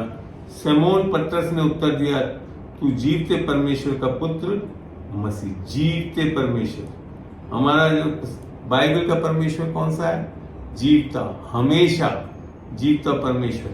आमीन। चलिए, क्योंकि ये बाइबल का परमेश्वर जो है वो हमेशा, इसके बारे में जिक्र करा है कि वो जीवतों का परमेश्वर है। इसको देखते हैं हम मत्ती में, मत्ती 22:32 में देखते हैं, 22-32। इन चीजों का आप जरूर अध्ययन करिए और पढ़िए और प्रकाशन लीजिए, ताकि आप हमेशा संतुष्ट रहें कि आप जिस परमेश्वर के पीछे हो लिए हैं वही वास्तव में परमेश्वर है। मैं अब्राहम का परमेश्वर और इसहाक का परमेश्वर और याकूब का परमेश्वर हूं। वह तो मेरे मरे हुओं का नहीं परंतु जीवितों का परमेश्वर है, क्योंकि हम हमेशा जीवित रहेंगे। आमीन। और हमेशा परमेश्वर के साथ रहेंगे आगे चल के। इसके लिए चीज जिक्र कर ली।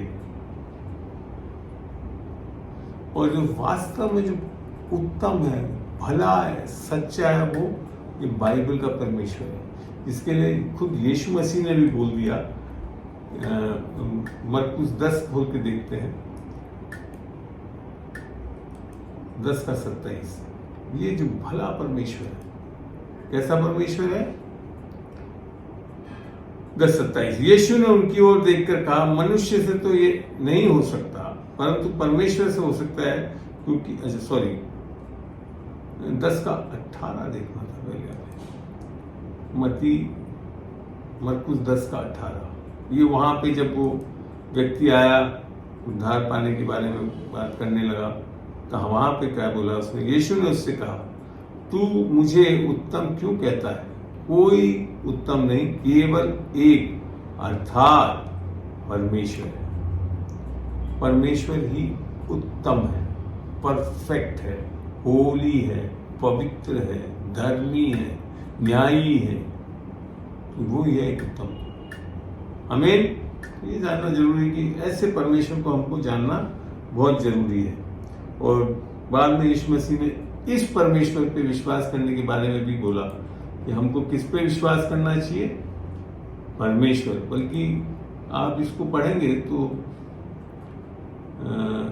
11:22 में क्या लिखा पढ़ते हैं, ये इंग्लिश और हिंदी दोनों में पढ़ के देखेंगे। यीशु ने उसको उत्तर दिया, परमेश्वर पर विश्वास रखो। यहाँ इंग्लिश में हैव फेथ इन गॉड, एक और वर्जन है जहां पे लिख रखा है फेथ ऑफ गॉड लिख रखा है। देखते हैं, चलिए। And answering Jesus said unto them, have faith of God. तो हमको इस परमेश्वर का विश्वास लेकर जीना है। आमीन। तो ये चीज यहाँ पे जिक्र आई है बहुत अच्छी तरह कि परमेश्वर के, क्योंकि परमेश्वर पर विश्वास नहीं, परमेश्वर का विश्वास रखना है। क्योंकि बाइबल का परमेश्वर आपको अपने विश्वास से नहीं चलाता, वो स्वयं उसके विश्वास को देकर हमसे चलाना चाहता है, तब जाकर हम एक विश्वासी जीवन, इसके ऊपर पूरा मैंने एक टॉक दे रखा है, परमेश्वर का विश्वास।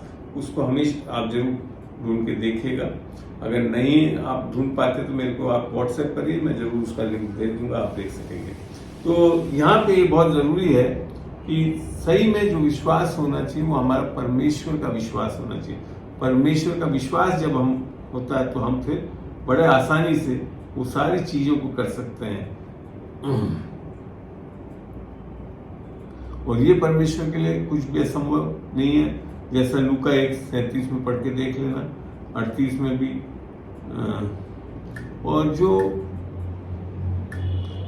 मनुष्य की सृष्टि करी थी उसका भी सही प्रकाशन हमको लूका में हम जाएंगे और 3 में पढ़ेंगे तो आदम को किस रूप में बनाया था वो समझना बहुत जरूरी है।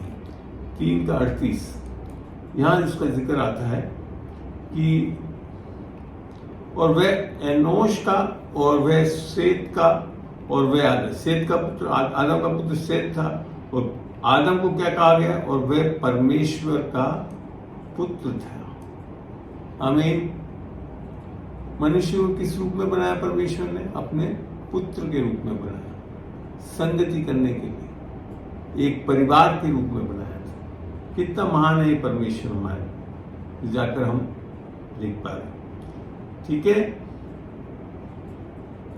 और ये जो है ये यीशु मसीह स्वयं भी है, क्योंकि जब हम यूहन्ना 1 पढ़ते हैं तो वहां ये चीज स्पष्ट होती है। यूहन्ना 1:1 में कि क्या था? वो आदि में वचन था, और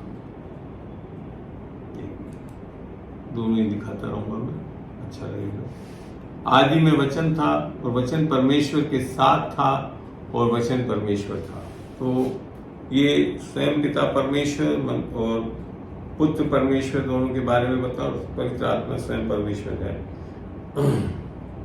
और ये आदि में उसके साथ था। और जितनों ने, जब 1:12 में चलते हैं तो वहां लिख रखा है हमको भी उसका बेटा जो हम पुत्र के रूप में आदम को बनाया था, मगर वो क्योंकि पाप में गिरा और अलग हो गया परमेश्वर की आत्मा से।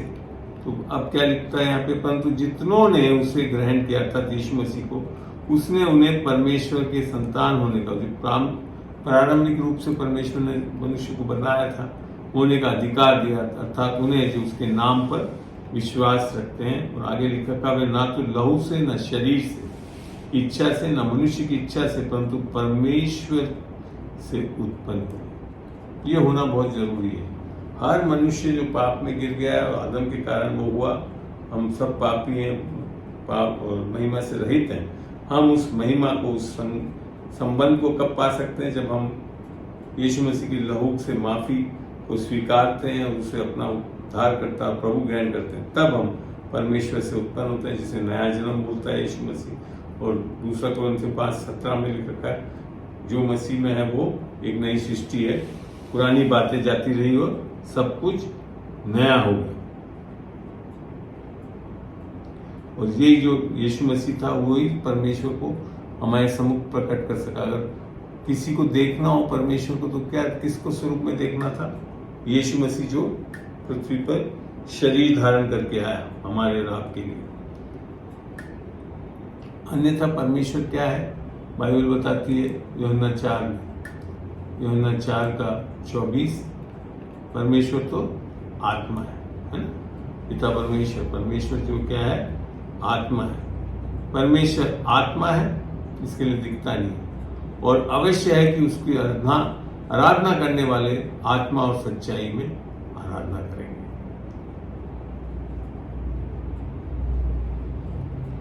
और ये चीज बार बार फिर आता है कि उद्धार पाना हमारा जरूरी है, तब जाकर हम इस त्रिएक परमेश्वर को हमारे अंदर पाते हैं। और ऐसे ही पौलुस जब उद्धार पाया, तो उद्धार पाए हुए व्यक्ति पौलुस के अंदर क्या देखने के लिए मिला? हमको देखते हैं इस चीज के लिए परमेश्वर कार्य करता है उसके अंदर से। 19:8 और 11 हम देखेंगे। 19:8 और 11, और वह आराधनालय में जाकर 3 महीने तक निडर होकर बोलता रहा और परमेश्वर के राज्य के विषय में विवाद करता और समझाता रहा। और फिर 11 में क्या लिखा है? जब ये कर रहा था तो क्या हुआ वहां पे? और परमेश्वर पौलुस के हाथों से सामर्थ के अद्भुत काम दिखाता है। तो जब आप इस परमेश्वर को, इस बाइबल के परमेश्वर को पा लेते हैं जैसे पौलुस ने पाया है, तो सामर्थ के अद्भुत काम दिखाता है। कौन? स्वयं परमेश्वर हमारे अंदर से कार्य करता है। और इसके लिए पौलुस के लिए यहाँ तक लिख रखा है प्रेरितों में कि उसको चुनाई इसके लिए गया था कि वे जो अंधकार के अर्थात शैतान के वश में थे उनको छुड़ा सके उस चुंगल से, इस सुसमाचार की सामर्थ से। जैसे यहाँ लिखा है 26:18 में कि तू उनकी आंखें खोले कि वे अंधकार से ज्योति की ओर और शैतान के, हमने पढ़ा था शैतान ने सुसमाचार को ढांप दिया है, मगर हमको सामर्थ्य दी, पौलुस को दी, ऐसी हमको दिया कि हम सुसमाचार अंधकार से ज्योति की ओर और शैतान के अधिकार से परमेश्वर की ओर फिरें, कि पापों की क्षमा और उन लोगों के साथ जो मुझ पर विश्वास करने से पवित्र किए गए हैं विरासत पाए। आमीन। और ये सुसमाचार की संभव है, जैसा कि रोमियो 16 में मैं आपको कई बार बता चुका हूँ कि सुसमाचार से लज्जित नहीं होना है, हमें सुसमाचार का प्रचार करना है, तो उसी के द्वारा पवित्र आत्मा की सामर्थ मनुष्य को मिल पाती है। और वही है जो परमेश्वर की भलाई के बारे में हमको जरूर बताना है, क्योंकि जब तक हम मन फिराएंगे नहीं तो हम सुसमाचार पे विश्वास भी नहीं करेंगे। और ये चीज रोमियो में बड़ा अच्छा स्पष्ट लिखा है कि ये कैसे हम मन फिराते हैं, जब हम किस चीज को समझते हैं। 2:4 में लिखा है, पढ़ के देखते हैं इसको। क्यों? क्या तू उसकी भलाई और सहनशीलता और धीरज रूपी धन को तुच्छ जानता है? और क्या ये नहीं समझता कि परमेश्वर की भलाई तुझे मन फिराव को सिखाती? मन परमेश्वर का दंड देना और उससे नहीं आता है, उसकी भलाई प्रेम से मन फिराव आता है, तब जाकर हम सुसमाचार पे विश्वास कर सकते हैं, है ना। और ये जो परमेश्वर है बाइबल का, ये पक्षपात नहीं करता, जैसा कि रोमियो 2:11 में लिखा, क्योंकि परमेश्वर किसी का पक्ष नहीं करता। आमीन।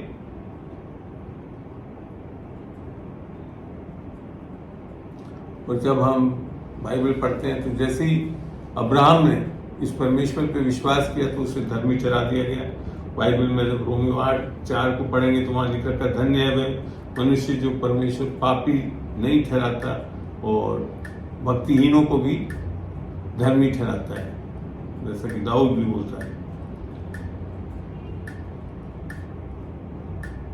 तो यहाँ पे जो है बाकी जब नए नियम में आकर आप देखते हैं कि ये परमेश्वर जो उद्धार देता है, ये हमारे को चंगा करने वाला परमेश्वर है, ये हमारी सारी भलाई देने वाला परमेश्वर है, और ये हमारे को परमेश्वर की आत्मा देता है। और जब हम परमेश्वर की आत्मा पाते हैं तब जाकर हम उसके पुत्र बनते हैं। ये रोमी 8 में बार बार आता है, जिसके अंदर यीशु की आत्मा नहीं तो वो परमेश्वर का जन नहीं, रोमी 8:9 में बताया है। और जब तक हम आत्मा नहीं पाते हैं तो हम शारीरिक दशा में होते हैं। जब परमेश्वर की आत्मा को पाते हैं, जैसा कि 8:9 में लिखा हुआ है, रोमी 8:9 में, तब जाकर हम आत्मिक होते हैं।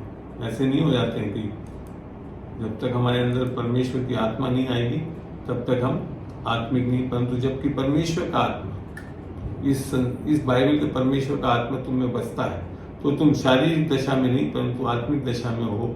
यदि किसी में मसीह का आत्मा नहीं तो उसका जन नहीं। और जब हम इस आत्मा से चलने लगते हैं तब हम परमेश्वर के बेटे बेटे होने का हक पाते हैं, जैसा कि 14 में लिखा है। यहाँ 8:14 में बड़ा स्पष्ट लिखा है, इसलिए कि जितने लोग परमेश्वर के आत्मा के चलाए चलते हैं वे ही परमेश्वर के, वे ही और कोई नहीं है। कौन है जो उसके, और 16 में और स्पष्ट कर दिया कि पवित्र आत्मा आप ही हमारी आत्मा के साथ गवाही देता है कि हम परमेश्वर की संतान हो। ये बोलना बहुत जरूरी है नए नियम में कि इस बाइबल की परमेश्वर की संतान, जो कि हमारा आत्मिक पिता है, वास्तव में सबका है, परंतु बनना पड़ेगा हमको, हमें उसे ग्रहण करना पड़ेगा। ये हमारी इच्छा पे है कि क्या हम उसे ग्रहण करते हैं और अपने मन को नया करते हैं, तब जाकर हम परमेश्वर की जो है भाव की इच्छा को जान सकते हैं। रोमी 12:2 में लिखा है कि इस संसार के सदस्य ना बनो, परंतु तुम्हारी बुद्धि के नए हो जाने से तुम्हारा चाल चलन भी बदलता जाए, जिससे तुम परमेश्वर की भली और भावती और सिद्ध इच्छा अनुभव से जान सको। ये रोमियो 12:2 में बड़ा स्पष्ट लिखा हुआ है। तो भावती और यही नहीं कि इसमें आना है, हमारे को अपने मन को नया करना है ताकि हम उसके, हमारा चाल चलन बदलता जाए और ताकि हम इस परमेश्वर की भावती इच्छा, हमारे लिए एक एक जन के लिए इच्छा है परमेश्वर जो देना चाहता है, और वो क्या है कि हम सिद्ध इच्छा अनुभव से मालूम करते हैं। तो ये सारा एक स्पिरिचुअल ग्रोथ है। हम जब बेटे बेटी होने का हक पाते हैं तो हम क्या करते हैं, अब हम राजघराने के हो जाते हैं, जैसा कि रोमियो 14:17 में लिखा था। अब हम छोटे मोटे नहीं रहे, इस सच्चे परमेश्वर जो बाइबल का परमेश्वर, उसके क्या हो गए, हम उसके घराने वाले हो जाते हैं। पढ़ते हैं इसको 14:17 में, रोमियो 14:17 में ये लिखा है, क्योंकि परमेश्वर का राज्य खाना पीना नहीं परंतु धार्मिकता और मिलाप और वह आनंद है जो पवित्र आत्मा में होता है। ठीक है ना।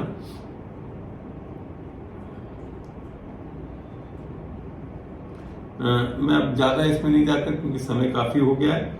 मैं काफी चीजें तुम्हें शिक्षाएं देता रहता हूँ जो उद्धार के बारे में, परमेश्वर के विश्वास के बारे में, हम इस परमेश्वर को जानते जाएं। परमेश्वर का मंदिर बना दिए गए, जैसा 1 कोरिन्थियों 3:16 में लिख रखा है। और हमारे को परीक्षा में नहीं डालने देता है, जैसा कि 1 कोरिन्थियों 10:13 में लिख रखा है। और वरदानों के बारे में, अन्य भाषा का वरदान जब हम पाते हैं, जैसा कि 1 कोरिन्थियों 14:2 में लिख रखा है, तो हम परमेश्वर से बातें करने लगते हैं। कितनी अच्छी अच्छी चीजें परमेश्वर फिर हमारे बीच में करने लगता है। हम इसको पढ़ सकते हैं 1 कोरिन्थियों, अन्य भाषा का वरदान जब हम पाते हैं तो क्या हो जाता है, हम बड़े आराम से इस सच्चे परमेश्वर से आत्मिक रूप से बात कर सकते हैं, गहरी गहरी। क्योंकि जो अन्य भाषा में बातें करता है वह मनुष्य से नहीं परंतु परमेश्वर से बातें करता है, इसके लिए उसकी बातें कोई नहीं समझता, क्योंकि वे भेद की बातें आत्मा में होकर बोलता। तो बहुत चीजें हैं जो सीखना चाहिए। सच्चा परमेश्वर यही है, और हमेशा हमें को इस परमेश्वर को धन्यवाद देते रहना है, और प्रभु यीशु मसीह के द्वारा हम जयवंत हो जाते हैं। और यही शांति का परमेश्वर है जो हमारे को अच्छी चीजें देता है।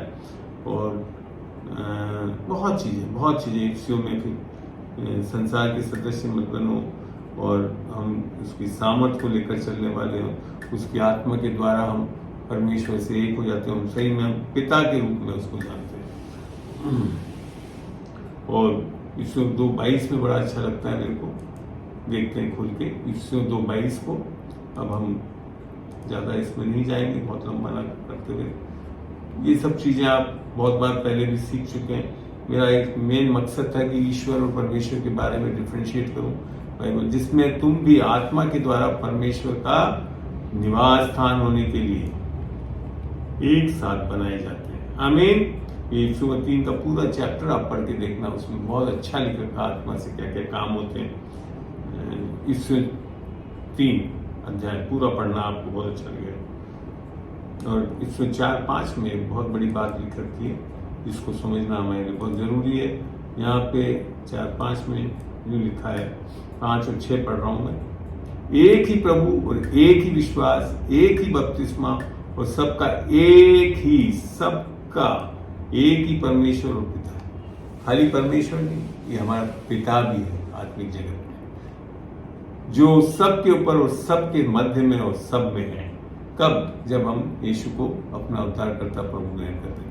यीशु ने मैं ही मार्ग, मैं ही सत्य, 14:6 में लिखा है, यूहन्ना 14:6 में, मैं ही मार्ग, मैं ही सत्य, मैं ही जीवन, कोई पिता के पास नहीं आता। वहाँ परमेश्वर नहीं लिखा, वहाँ पिता के पास नहीं आता। ये चीजों को समझना बहुत जरूरी है।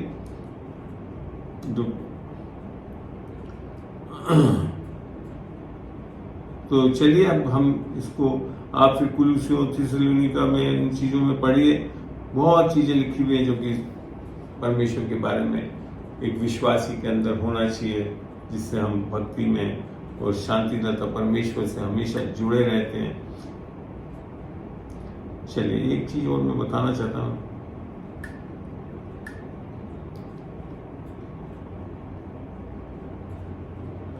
ये बहुत अच्छा लगता है मेरे को, पहला पत्रस में तो मैं बताना चाह रहा था कि राजघराने के हो गए हमें। इस परमेश्वर के पास आने के बाद ही हम परमेश्वर के राजघराने में, और इसको ग्रहण करने के बाद ही हम राजघराने में। तुम पहले तो कुछ भी नहीं थे, पर अब परमेश्वर की निज प्रजा हो, किसी शब्द में लिखा। और फिर लिख रखा है, तुम पर दया नहीं हुई थी, पर अब तुम पर दया हुई है। आमीन। तो ये बहुत जानना जरूरी है। और 2:9 से पढ़ता हूँ, सॉरी पढ़ानी मैंने, ये चलते। पर तुम एक चुना हुआ वंश हो, राज पदाधिकारी, याजकों की समाज और पवित्र लोग और परमेश्वर की निज प्रजा हो, इसलिए कि जिसने तुम्हें अंधकार में से अपनी अद्भुत ज्योति में बुलाया, उसके गुण प्रकट करो। क्या प्रकट करने वाले होंगे? उसके गुण। आखिरी में समाप्त करना चाहता हूं प्रकाशित वाक्यों से कुछ चीजों को बताकर, जो बहुत अच्छा लगता है। पढ़ते हैं, ये 2-4 आयतें हैं, फिर हम समाप्त करेंगे। उसके बाद किसी को कुछ पूछना हो तो जरूर मैं आमंत्रित करूंगा, वो माइक खोल के पूछ सकेंगे। और उसके पहले प्रार्थना करके इस सभा को समाप्त करूंगा, ताकि रिकॉर्डिंग में हम ये चीजों को डाल सकें। मैं खोल रहा हूं प्रकाशित वाक्य 1:5। और यीशु मसीह की ओर से जो विश्वासियों के साक्षी और मरे हुए में से जी उठाने वाला है, मैं पहलोटा, और पृथ्वी में के राजाओं का अधिपति, और अनुग्रह और शांति मिलती रहे, जो हमसे प्रेम रखता और जिसने अपने लहू के द्वारा हमें पापों से छुड़ाया और हमें एक राज्य और अपने पिता परमेश्वर के लिए याजक भी बना दिया। आमीन। हमको क्या बनाया जा रहा है? राजाओं का राजा और प्रभुओं का प्रभु बनता है, तब जब हम खुद वो राजा और प्रभु बनाता है। और ये प्रभु, और इसको रेवलेशन में होता है, प्रभु परमेश्वर जो है, वो जो था और जो आने वाला है, जो सर्वशक्तिमान है, अर्थात यीशु मसीह के बारे में यहाँ पे लिखा, जिक्र करा गया, जो कि पुराने नियम में भी है। रेवलेशन 1:8 जब हम पढ़ते हैं तो यीशु मसीह के बारे में लिखा है, वहाँ पे वही है। वास्तव में स्वयं पिता परमेश्वर भी वही है। इसको मैं आपको दिखाता हूँ। रेवलेशन, प्रभु परमेश्वर जो है और जो था और जो आने वाला है, जो सर्वशक्तिमान है, ये कहता है अल्फा और ओमेगा मैं हूं। यही चीज यशायाह 9:6 में हम पढ़ते हैं कि वहां लिखा है, उसका नाम अद्भुत युक्ति करने वाला, पराक्रमी परमेश्वर अनंत काल का पिता और शांति का राजकुमार रखा जाएगा। तो ये सारी चीजें हमको सिद्ध करती है कि हम क्या होने वाले हैं। और अंत में जब हम प्रकाशित वाक्य 21 का 3 में पढ़ के देखते हैं, ये यीशु मसीह ये क्या करने वाला है, हमारे साथ अर्थात परमेश्वर के साथ हम रहने। फिर मैंने सिंहासन में से किसी को ऊंचे शब्द में ये कहते हुए सुना, देख परमेश्वर का डेरा मनुष्यों के बीच में है, वह उनके साथ डेरा करेगा और वे उसके लोग होंगे और परमेश्वर आप उनके साथ रहेगा और उनका परमेश्वर होगा। आमीन। ये है क्लाइमेक्स हमारा। हम विश्वासियों का क्लाइमेक्स कितना बढ़िया है कि हम फिर वहां पे परमेश्वर के साथ होने वाले रहेंगे। और 22:5 में और क्या लिखा हुआ है वो और भी बहुत अच्छा लगता है, उत्तम लगता है मेरे को। उधर मैं समाप्त करूंगा 22:5 को पढ़ के। और फिर रात ना होगी और उन्हें दीपक और सूर्य के उजाले की आवश्यकता ना होगी, क्योंकि प्रभु परमेश्वर, यहां आप देखो एक शब्द, प्रभु परमेश्वर अर्थात यीशु मसीह उन्हें उजाला देगा और वे युगान युग राज्य करेंगे। आप राजाओं के साथ राजा के साथ राज्य करने वाले बनने वाले हो। तो धन्यवाद हो। आशा करता हूं इस प्रकाशन से आप समझे होंगे कि सच्चे परमेश्वर के साथ रहने से हम आगे चल के कैसे उस परमेश्वर के साथ युगान युग तक हमेशा के लिए रह सकते हैं, केवल यीशु मसीह के क्रूस पे किए गए कार्य के अपनाने से। आमीन। चलिए अब इस रिकॉर्डिंग को मैं यहाँ समाप्त करूंगा एक छोटी सी प्रार्थना के साथ। उसके बाद अगर आपके कोई प्रश्न हो तो मैं उत्तर देने के लिए तैयार हूँ। प्रभु तेरा धन्यवाद देता हूँ आज के इस विषय पे, तेरा ये प्रकाशन वचनों से खुदावन धन्यवाद देता हूँ कि तूने आज हमें समझाया कि ईश्वर देवता और वास्तव का परमेश्वर इस बाइबल का परमेश्वर है। प्रभु तेरा धन्यवाद देते, कोटि कोटि प्रणाम करते हैं। और हम चाहते खुदावन के आगे वाले दिनों में भी ऐसी प्रकाशन के द्वारा खुदावन लोगों के बीच में इस वचन की सेविकाई को हम विश्वास के द्वारा कर सकें। यीशु के नाम से हम मांगते हैं, आमीन।